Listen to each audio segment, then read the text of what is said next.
Hello and welcome to a time special presentation where we explore real-world lessons from the classic Tamil text Thirukkural with motivational speaker, author and diversity champion Bharathi Baskar.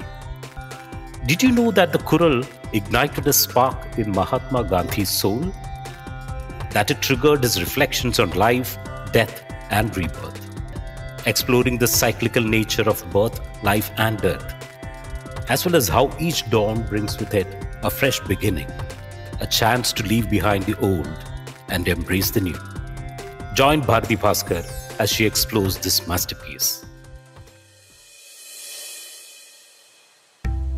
Each night when I go to sleep, I die. And the next morning when I wake up, I am reborn. Mahatma Gandhi. I was intrigued as I read this because Thiruvalluvar has used the same analogy much before Gandhi.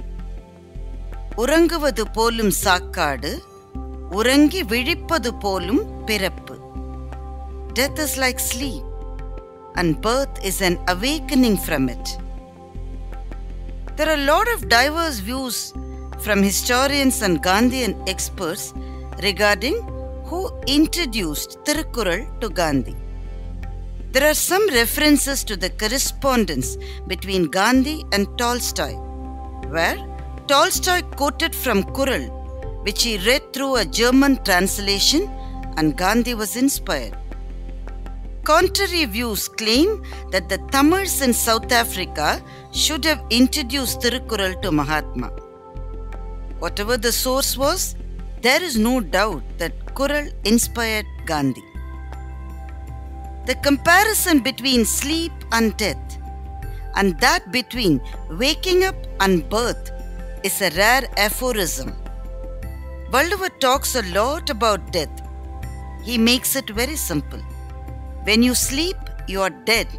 When you wake up, it's like a rebirth. Harold Bailey was a British author who interviewed people who had near-death experiences but were brought back to life. He questioned them about their impressions and reflections on those critical moments when they were drifting between life and death. He published a book on his findings titled The Undiscovered Country, The Afterworld. The book became a sensation during 1920s. The people interviewed by Bailey were men and women, boys and girls from different countries, places, cultures and religions. Not all of them could recall their experiences vividly, but whatever they could remember had chilling similarities. Physical pain drops off like a garment. There is an impression that I woke up with a delight.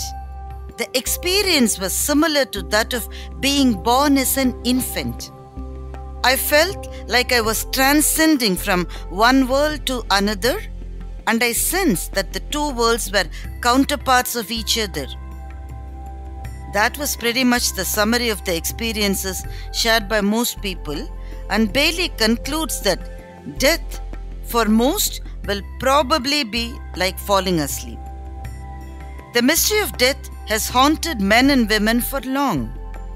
Nachiketa's story represents this unquenchable thirst to know about life after life. Sage Vajashravas was performing a yajna and was donating to those in need. Nachiketa, his young son, noticed that his father was actually offering only old and barren cows. Father, one should offer the best as a donation. Since I am the best that you possess, to which god will you offer me? Asked Nachiketa. The irritated father said in a fit of rage to Yama, the god of death.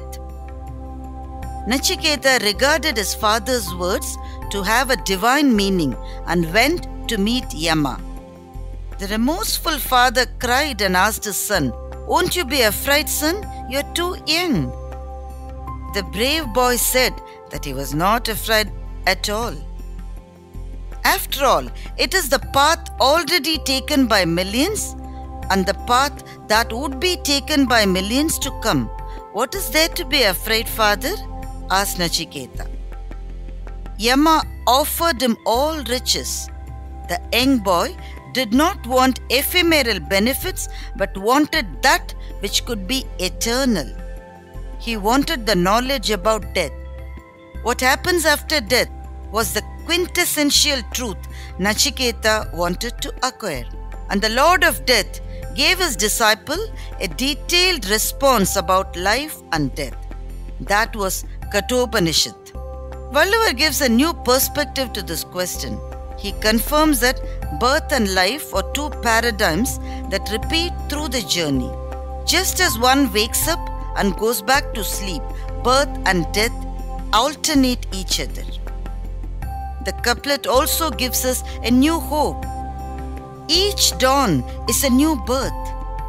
To reborn each new day is exciting because it allows me to forget yesterday's pain, humiliation, and defeats. Each new day can start with optimism, sunshine, and a new outlook. A beginning with no trace of yesterday's blisters, bitter memories, and curses.